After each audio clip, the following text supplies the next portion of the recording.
Hi and welcome to the Journalism Salute. I'm Mark Simon. In each episode, we'll talk to or about an interesting person or organization related to journalism. The intent is to show that journalists are not the enemy of the people. Thank you for listening. Anita Hofschneider is a staff writer with the nonprofit Honolulu Civil Beat in Hawaii. As Anita notes on her website, she writes watchdog stories, investigative and explanatory deep dives, features and breaking news.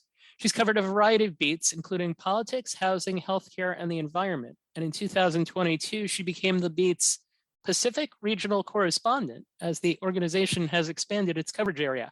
Hi, Anita. Hi, thanks for having me. So your story begins at the U.S. Commonwealth of the Northern Mariana Islands, which many people, myself included, can't blindly identify on a map, as you noted in a piece in the Columbia Journalism Review. Can you tell us about the path of your journalism career from there to where you are now? Sure. So yes, I was born back home. We call it the CNMI. Although when I say the acronym out here, like everyone's like, "Huh?" I was born and raised on the island of Saipan in the U.S. Commonwealth of the Northern Mariana Islands, and I lived there until I went to college at Harvard. So that was a pretty big culture shock and change, as you can imagine. And then after that, I got really lucky and got an internship at Honolulu Civil Beat through the Hawaii Society of Professional Journalists. I was able to work there for a few months and then got a couple of different temporary journalism gigs, one internship at the Wall Street Journal and one legislative staffing job at the Associated Press, a legislative coverage job, I should say. And then I got hired back at Civil Beat full time in October 2013, and I've been there ever since. What was the story of your path to Harvard? Well, I think that I got lucky with having some really encouraging teachers. One of my high school teachers was from Boston, and so he really encouraged me to apply to Harvard. And I didn't think I would get in. It was definitely a huge shock when I did. And so, but I got really lucky with great teachers and also my parents having the means to send me to schools that could kind of give me the preparation to be able to compete. It's in some ways I tell kids it really is, I mean, for lack of a better word, a crapshoot, like getting in at those levels. And so I just felt really, really lucky I was able to. Was there anything from your upbringing that lent itself to journalistic? That's interesting. When I think back as growing up, when one of my like vivid memories is just seeing my mom read the paper every day and always talk to me about what she was reading in the paper. And you would think in a small community like Saipan is home to only about 50,000 people, that there wouldn't be a lot going on necessarily, but there actually was and is. Even in these really small island communities, there's lots and lots of politics, a lot of issues related to economics and immigration. And so it was always really interesting to kind of read and learn. And so I think that's sort of just how I got interested in issues of public policy. And it wasn't until kind of later on that I realized that I was mostly interested in journalism. All right, so now you're at the Honolulu Civil Beat. Can you explain the purpose of what that organization does? So Honolulu Civil Beat is a nonprofit news organization here in Hawaii. It's been around for more than 10 years now, which is kind of crazy to say because I joined as an intern in 2012 for a few months. And so it had only been up and running for a couple of years. And so the idea is to do journalism as a public service and to cover public policy issues. So our beats are education, healthcare, the military, a lot of government reporters. We don't cover sports, we don't cover fashion and food. And over the years, we've really grown. We used to just have like a handful of reporters, and we have now our staff is approaching 30. So we've really grown over the years. But our mission has stayed pretty consistent in terms of trying to do the kind of journalism that makes a difference and makes Hawaii a better place. And just to kind of set a foundation for some of the things that we're going to talk about, looking at your recent bylines, they include a story on the recent burn pit legislation, how COVID hit some Pacific islands recently for the first time, which I was fascinated by, the introduction of a resolution apologizing to the Marshall Islands for nuclear testing, Tonga getting internet access back after a tsunami. Those are some of the stories that you've worked on recently. What are you currently working on? Oh, I'm actually, one of the stories I'm working on is through my Center for Health Journalism Fellowship. So this year I am one of the fellows on their new racial equity fellowship that they've created. And so I'm looking into chronic disease and diabetes among Native Hawaiians and other Pacific Islanders. So yeah, but I always have a lot of different things going on because Civil Beat, we do try to publish fairly frequently. And so every week you'll see a combination of two or three stories from each of our reporters. And so the stories you just listed, I mean, some of them were pretty quick hit turnarounds. And sometimes when we get opportunities like through this fellowship, we have more chance to do deeper dives. And another of the things that would be a more extended set of pieces, you're the second journalist that we've had on who was recognized with a Breaking Barriers Award from the Institute for Nonprofit News. This was for your coverage of the pandemic in some of Hawaii's hardest hit communities. One example, you talked to families that can't oblige the wishes of loved ones in terms of where they wanted to be buried, a combination of humanizing a story and stating the facts. Another is about how the Hawaiian government failed to help communities of Pacific Islanders. What was your process for this series and how do you feel it turned out? So that actually was another series I was able to do through a separate fellowship from the Center for Health Journalism. I was a 2020 National Fellow, and that was a really great opportunity to really focus on the disparities that were emerging in the pandemic. It's really interesting. If you go back to April 2020, I remember listening into a press conference about the pandemic, and the director of the health department here was asked, actually my colleague had asked on my behalf about what he was expecting in terms of racial disparities in Hawaii. And he said that he didn't think that there would be any disparities in Hawaii's pandemic because he said most people are pretty similar socioeconomically, except for maybe Native Hawaiians and other Pacific Islanders. And it was a really striking comment. Obviously, I'm paraphrasing, but what I really took away from that and what I was hearing from other people was that the state wasn't really prepared for the fact that the virus would really hit some communities hard. And I think part of it is Hawaii is really multiracial. Communities are really different demographically than on the mainland. And sometimes there's this perception that because we're so diverse and that there isn't a lot of disparities. But even within races, different ethnicities within the Asian community, different ethnicities within the Pacific Islander communities really have different socioeconomic statuses and outcomes in terms of education and healthcare. And so if you really look deeper at the data, it really made a lot of sense that there would be a lot of disparities in the pandemic. And so what the fellowship enabled me to do was to look more deeply at what those were and what was happening at a community level. So in one of the stories I did was about how the states, a lot of people really perceive that the state failed to be proactive in addressing.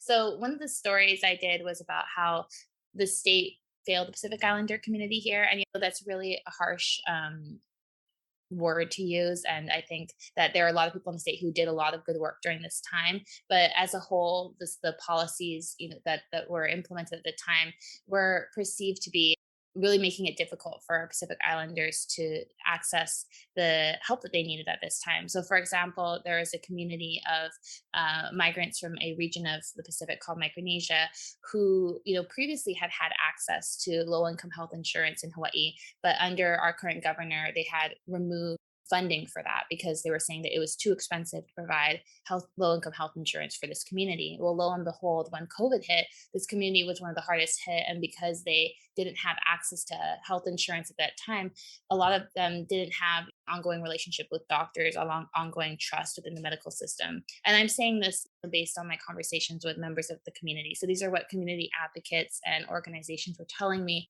was the conditions that were in place when the pandemic hit. And so then there was this process of trying to build trust and trying to hire people from these communities to work at the health department who hadn't worked there before and try to do outreach to these communities. But it was all happening in this moment of crisis. And so it wasn't until 6 months into the pandemic that Hawaii created a contact tracing group that was dedicated to reaching out to Pacific Islander communities and was staffed with people who spoke these languages. And so it really it felt important at that time to kind of highlight that gap because in other parts of the country, there were places with infrastructure that was needed to respond to some of these disparities. So, for example, in Oregon, they have a lot of people in government in different places that are in different offices and agencies that have jobs that are dedicated to community outreach, diversity, equity, and inclusion. And so I was talking to a Chuukese community leader in Oregon who was telling me that when the data emerged that his community was getting hit hard, he automatically got calls from, the diversity and equity people in the governor's office, the people who worked on those issues in the mayor's office, people who worked on those issues in the health department. I mean, he was getting a lot of people who already knew him who were reaching out and saying, what can we do to address this? Whereas in Hawaii, a lot of those kind of community relationships hadn't been built beforehand, in part because some of those positions don't really exist here. And one thing that was really interesting was Hawaii did previously have a Office of Health Equity, but one of the reasons why it was also defunded under our current governor was because there's this perception that, oh, we're a minority majority community, and so that this isn't needed. And so I think one of the things that was interesting to write about during that time was about how even in communities that are really diverse, that doesn't mean that there aren't disparities within communities of color. It, No, go ahead. A lot of times the conversation about racial disparities in other parts of the country are about, white communities having privilege and resources and communities of color not. But I think that what's interesting about reporting about this in Hawaii is that it's a little bit more complicated and that the resources are not necessarily white and black, as someone might say. After the reporting of this, did the government do anything? Yes. And I think that people ask, oh, what was the impact of your reporting? And that's always hard to say because there's a lot of dialogue going on. I wasn't the only person, writing about this. And there were people in government and outside of government who were advocating for more research for this community. But it was really cool to see some of the responses and reactions to the pieces. So I remember a few months later, the Department of the Interior put out a press release about $1 million grant to help Pacific Islander serving organizations respond to COVID.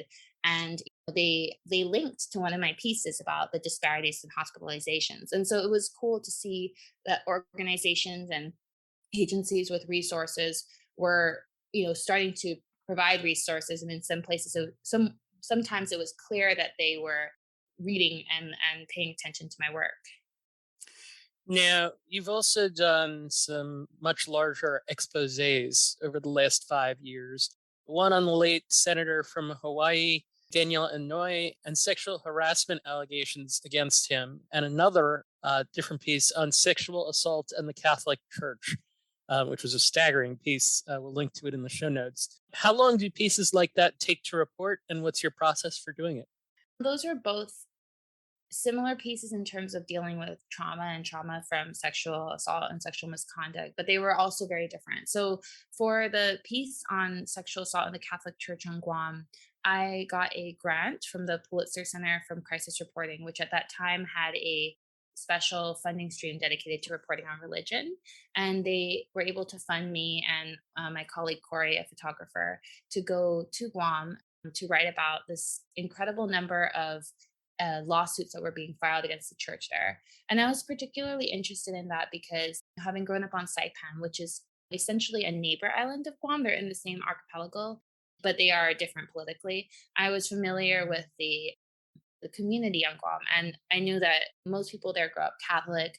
They are indigenous Chamorro people like me, and they, in a lot of ways, because of many centuries of colonization, the Catholic religion is sort of intertwined with the what people consider indigenous traditional culture. And so the idea that there would be such an outpouring of allegations against the church was really concerning and just surprising in a lot of ways. I know that elsewhere there have been so many different instances of journalists uncovering these allegations against the church or people coming forward, but out in the islands where the church has such a huge part in the community, it was really interesting and still surprising to see this come out. And so I was able to fly there. I think I was there for about a week and a half, and I conducted a lot of interviews with different people who had filed these lawsuits, including going with a couple of them to the sites of where their abuse had occurred. And it was a really, really challenging interviews. It was my first time really reporting on trauma. And because of the grant, I was able to get some time when I came back to actually report and write. And so I would say that particular piece took about 2 months from start to finish. That felt really luxurious because I'm used to, having to write fairly quickly. And so the fact that I was able to get that funding and to get that time for my editors to do that reporting was really helpful. And we also recorded audio and published a podcast episode about that experience. And so that was really about that story, I mean. And then in addition to that, you asked about my story about Senator Inouye. So that kind of came out in the wake of the Me Too movement. Somebody had posted on Facebook about their experience being sexually harassed by the late senator.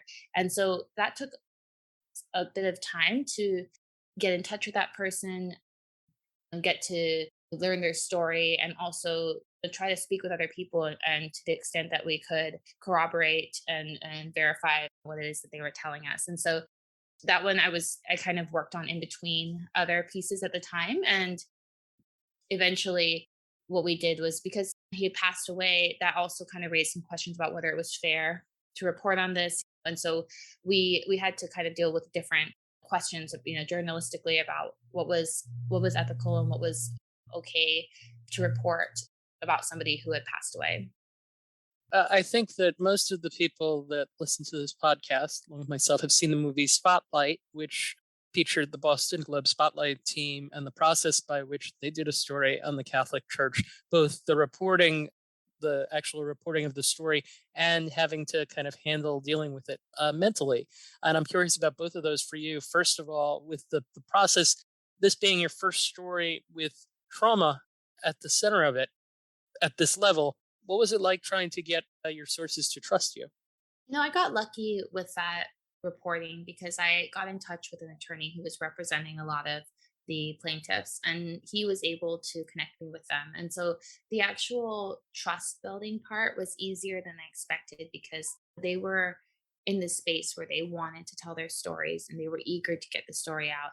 And so being able to connect with them and have them open up wasn't as much of a challenge. I think what was a challenge was the kind of mental and emotional strain of kind of hearing these stories over and over again. And I think when I was there reporting, I think I listened to more than 10 victims tell their stories.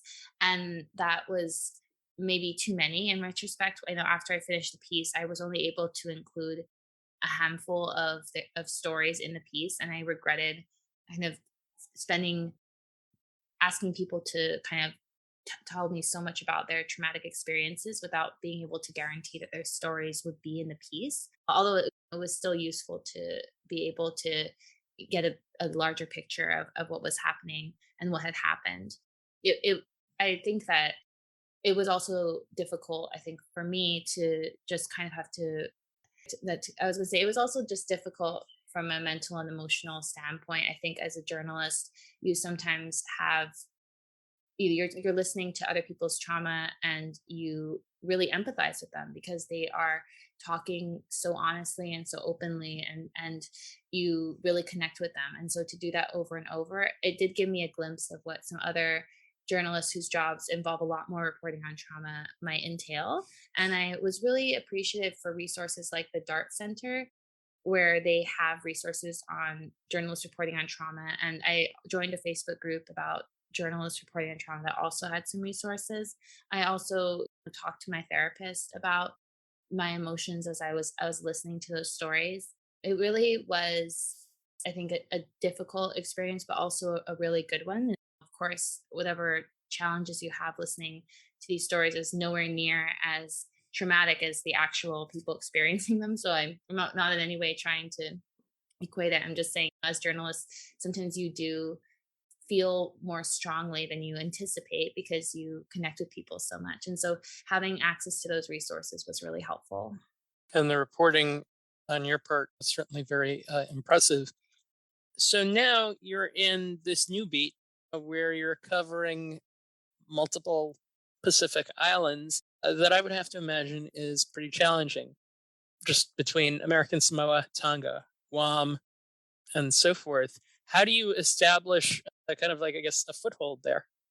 Yeah, so this beat is actually fairly new. So I did do that piece about Guam, I think several years ago. I want to say 5 or so years ago. And at the time, Civil Beat was starting to approve stories about the Pacific region, but it would be a couple stories here, a couple stories there. And over the years, I've always thought it would be really wonderful if we could create a consistent beat where we were consistently reporting about these communities. And so that happened over the past year. And I was really happy to find out recently that I would be able to kind of step into that role. And so it's fairly new and I am figuring it out is basically the answer to that question. I'm trying to make contacts with people, different communities, different countries. It helps that there is a fairly large Pacific diaspora in Hawaii. So there are people here who are citizens of the Solomon Islands or citizens of Fiji, and who I can call up and ask questions about what's happening. But I think it's going to take time to build those relationships, and we do hope to do some on the ground reporting at some point this year. But it is challenging not just from a budgetary standpoint, but also because so many Pacific countries are still dealing with COVID. I mean, many of them shut their borders when the pandemic hit because they had such limited healthcare infrastructure and staffing that they knew that the virus would be really devastating to them if it hit them. And so at this point, a lot of other countries in the world, like the US, are kind of moving beyond the pandemic and going back to normal in a lot of ways. But for some of these countries and territories, this is the first time they're really getting hit with COVID is through this Omicron surge.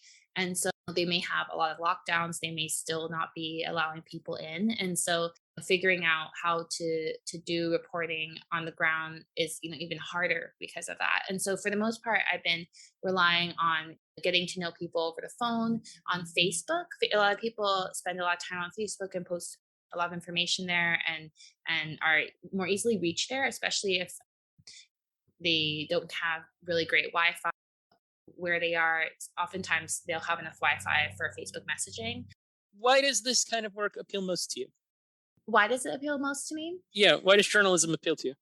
I mean, I feel so lucky to be able to work in journalism because when I was graduating from college and I was trying to figure out what I was going to do, I remember thinking journalism was the only thing I could really imagine myself doing day in and day out when it came to working like Monday through Friday, 9 to 5, although it's definitely not a 9 to 5 job. But I love the creativity of it. I love the urgency of it. I love the fact that you're always learning. If people are listening to this because they might want to be journalists, I definitely think that it's worth pursuing, even though it can be a really, really difficult industry to break into. And it can be, a bit demoralizing at first, especially with the low salaries in the beginning. But even though many places still continue to have low salaries, there are also, I think, a growing number of opportunities in journalism through digital media and nonprofit news to be able to do the type of work that you want to do and not necessarily at the low salaries that maybe are really predominant in other parts of the industry. Is there an area in which you feel like you could offer someone advice based on the different experiences that you've had? For aspiring journalists, I would recommend to research a lot of scholarships and fellowships and funding opportunities and grant opportunities. If you are a freelancer, there are many grant opportunities available to do journalism that involves travel or investigative work. They can be competitive and you can take a couple tries to get them, but I think that there's actually more funding out there than you realize. I always think I know what all the grants are, and then I discover a new one. I just discovered another one the other day about investigative reporting for freelancers. And if you're a student, there's also funding and grants and scholarships to go to conferences or to do internships. And so I think everybody recognizes that this is an industry that privileges people from higher income backgrounds. And I am privileged. I did have family support when I was looking for like internships, and so I think that is something that like I recognize, and so I want to be honest about that. But I also think that there are a lot of organizations that are trying to rectify that issue and provide funding and support for places. And so if you are thinking like, oh no, I can't afford to do an unpaid internship, I think there's a lot of pressure on organizations to pay better for internships and to make sure that they aren't unpaid. And so it will still be difficult, I'm sure, but it's not impossible if it's something that you really want to do. And I would also reach out to different organizations. I'm a member of the Asian American Journalists Association, and there are a lot of organizations similarly that really want to help people from different backgrounds come into journalism. And so if you let people know that you are trying to get into journalism, and if it's a financial issue that's preventing you, I think that I would like to think that people will rise to the occasion and really try to help. You mentor Indigenous journalists through the Pacifica Journalism Fellowship. You're also the founder of the Asian American Journalism Association, which you just mentioned, their Pacific Islander Task Force. What does that group do? So the AAJA Pacific Islander Task Force came about because myself and some other Pacific Islander journalists were interested in helping AAJA help address its mission of helping Pacific Islander journalists. So AAJA is dedicated to Asian American and Pacific Islander journalists, but there aren't that many of us on the Pacific Islander side. So we wanted to see what we could do to bring Pacific Islander journalists together and provide some resources for them. And so one of the things we've done is help update AJA's style guide to include terms related to Oceania and the Pacific region and Pacific communities, because before then there were no terms related to Pacific Islanders in that style guide.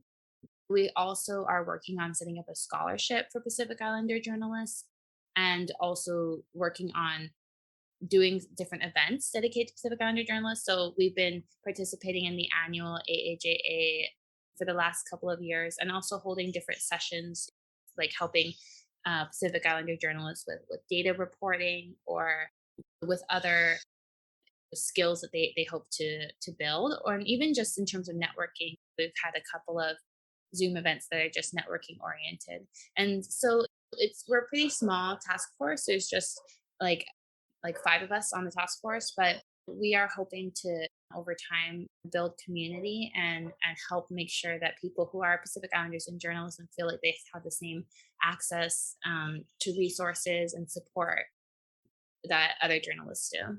It's a group of people that we probably don't think of often here on the mainland. Is there a journalist or journalism organization that you're not affiliated with that you'd like to salute? Yes, I think the Uproot Project is one I would recommend. They are dedicated to helping journalists of color do environmental reporting. They recently added a new fellowship that I recommend people look into, and they seem to have a lot of resources. So that's what I recommend. Very good. Anita Hofschneider, staff writer with the nonprofit Honolulu Civil Beat. Thank you for joining us. Thank you for having me. Honolulu Civil Beat is the only news outlet in Hawaii dedicated to public affairs reporting. Their mission is to engage and educate the community on important public issues through in-depth reporting, explanatory and investigative journalism, analysis, and commentary. Visit them at civilbeat.org. Welcome to Journalism History, a podcast that rips out the pages of your history books to re-examine the stories you thought you knew and the ones you were never told.